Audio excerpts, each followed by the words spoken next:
Hello and welcome to Crack Academy. My name is Shashank Roy और आपके सामने फिर से एक नया टॉपिक आया हुआ है, India disability inclusion and power of bye team. सबसे पहले इस पूरे आर्टिकल को समझते हैं कि क्या इंडिया वाकई में एक डिसेबल फ्रेंडली नेशन है। पहले हम डिसेबिलिटी को हम समझते हैं, ठीक है। पहले हम डिसेबिलिटी को समझते हैं। क्या ये disability, what kind of disabilities do we have, ठीक है।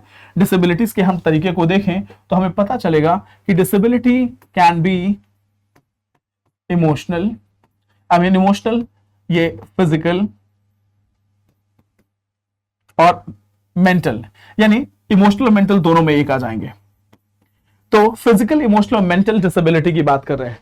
एक क्वेश्चन ये भी है कि क्या हमारा जो सोशल इंफ्रास्ट्रक्चर है, क्या हमारा जो सोशल इंफ्रास्ट्रक्चर है वो डिसेबल फ्रेंडली है? क्या हमारा जो सोशल इंफ्रास्ट्रक्चर है वो डिसेबल फ्रेंडली है? अपार्ट फ्रॉम दैट, डिसेबिलिटी का डेफिनेशन क्या है? डिसेबिलिटी का डेफिनेशन क्या है? चौथा चीज, हमारे सोसाइटी में डिसेबिलिटी का कॉन्सेप्शन क्या है, यानी हम सोसाइटी में डिसेबिलिटी को कैसे देखते हैं।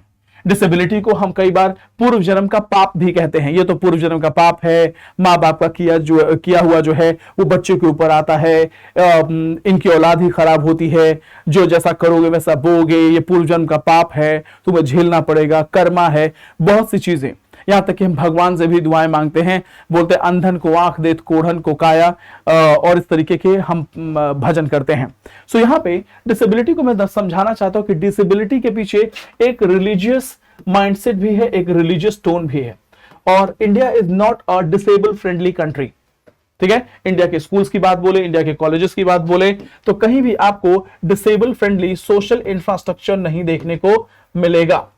अब आगे चलते हैं। डिसेबिलिटी, अप्रोक्सीमेटली 1.3 बिलियन पीपल जो है ग्लोबली किसी ना किसी तरीके की डिसेबिलिटी से लिखते हैं, जो और उनमें से 1.3 बिलियन इंडिया में, जो इंडिया के टोटल पॉपुलेशन का 2.2% जो है वो डिसेबल है। यानी कि इंडिया में लगभग आपके 3 करोड़ लोग जो हैं, 3 करोड़ लोग जो है वो डिसेबल हैं और वो किसी भी तरीके की इकोनॉमिक एक्टिविटी से बाहर हैं, क्योंकि we are not a disable friendly country. Globally देखें तो 1.3 बिलियन किसी न किसी तरीके की डिसेबिलिटी से ग्रस्त हैं। 80% जो है वो डेवलपिंग कंट्रीज में लिव करते हैं और पर्टिकुलरली रूरल एरियाज में। तो हमारे अर्बन लैंडस्केप में अगर देखेंगे तो डिसेबल मेनली आपको रूरल एरियाज में सेंटर्ड दिखाई देंगे और किसी भी तरीके की इकोनॉमिक एक्टिविटीज में इनका इन्वॉल्वमेंट नहीं होगा, क्योंकि सोशल इंफ्रास्ट्रक्चर नहीं होने के चलते न तो स्कूल के लिए जा पाते हैं, न तो पब्लिकली कहीं ट्रैवल कर पाते हैं, तो बहुत सी चीजें हैं। So mainly they are concentrated into rural areas and into developing countries. Next, existing system को जिस तरीके से हम डिजाइन किया गया है वो ऑफन जो है इंक्लूजन को प्रमोट नहीं करता है, एक्सक्लूजन को प्रमोट करता है। चाहे वो हमारे स्कूल्स हों, चाहे वो हमारे कॉलेजेस हों, ठीक है, चाहे वो हमारे पब्लिक प्लेसेस हों, चाहे वो हमारे ट्रेन्स हों, ठीक है, या हमारे ट्रांसपोर्ट हों। Again, resulting in higher rates of poverty, limited education and discrimination for people with disability. Apart from that, disability का एक और भी dimension है, gendered. Disability is gendered as well. Disability is gendered as well. अगर आप लड़के हैं तब तो ठीक भी है, अगर आप लड़की हैं और अगर आप डिसेबल हैं फिजिकली और मेंटल तो आपके लिए प्रॉब्लम और ज्यादा बढ़ जाता है और आपकी वल्नरेबिलिटी एक डिसेबल लड़के से ज्यादा बढ़ जाती है, क्योंकि सोशली आप इंटीग्रेट नहीं हो पाते, आपका एजुकेशन पूरा नहीं होता, आपको एक सपोर्टिंग फैमिली, सपोर्टिंग सोसाइटी नहीं मिलती है। As a result you are excluded from any kind of economic, social और political activity. Now, person with disability, importance of inclusion by person with disability and not for them. सबसे पहले disability के inclusion को लेके हमें अपनी सोच बदलनी होगी। By person with disabilities, actively involving them in process and rather than actions taken for them. No, not action taken for them, action taken by them. Let them be empowered. अभी तक हम क्या कर रहे हैं? We are not empowering them. What we are doing for them? We are asking for charity. आप tricycle दे दीजिए, इनकी मदद कर दीजिए, रिजर्वेशन कर दीजिए, जबकि जरूरत यह है there must be a disable friendly country and they must be empowered. हमें उनके लिए काम नहीं करना है, उनके लिए नहीं। The approach of disability inclusion should be led by the person with disability, not for the person. It is the disabled who will raise their voice. It is the disabled who will go and revolt against the system. It is the disabled who will demand for his fair share of right to live with dignity. So it is not by the people of disabled, it is not for, it is by. So यहां पे मुहिम चलाने की जरूरत है।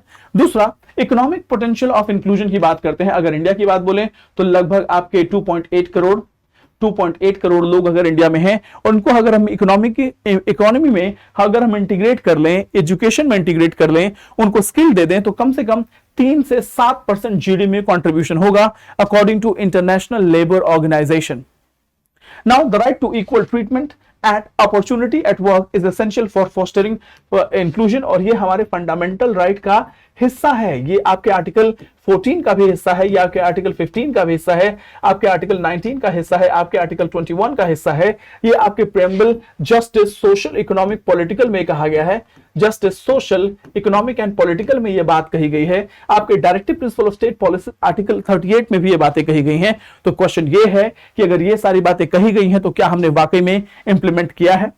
Majority of the people who are suffering from disability, they are coming from developing countries. Developing countries में भी coming from poor state of the society, और उसमें भी they are centered around rural area, और कहीं से भी किसी भी इकोनॉमिक एक्टिविटीज में इन्वॉल्व नहीं है। चैलेंजेस क्या है? रूरल एरिया जो इंडिया का है वो ग्रेटर चैलेंजेस पोज करता है डिसेबल लोगों के लिए। पहली बात तो यह है कि उनका एक्सेस टू एजुकेशन और एम्प्लॉयमेंट बिल्कुल लिमिटेड हो जाता है। Again, awareness and capacity building at grassroots level are crucial for ensuring last mile connectivity for the government benefits of person with disability. तो क्या करना है? हमें last mile connectivity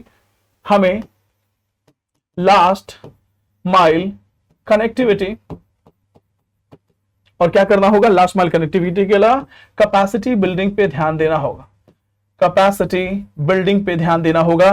बिकॉज अगर इन लोगों की स्किलिंग नहीं करी, अगर इनकी कैपेसिटी बिल्डिंग नहीं करी तो प्रॉब्लम है।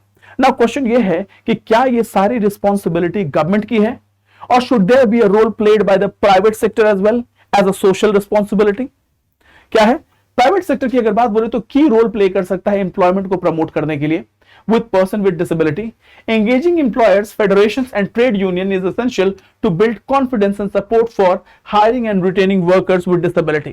अगर प्राइवेट सेक्टर सपोर्ट नहीं करेगा और गवर्नमेंट सेक्टर के साथ मिलकर काम नहीं करेगा, in that situation disable friendly और डिसेबल एम्पावरमेंट और कैपेसिटी बिल्डिंग होने का सवाल ही नहीं है।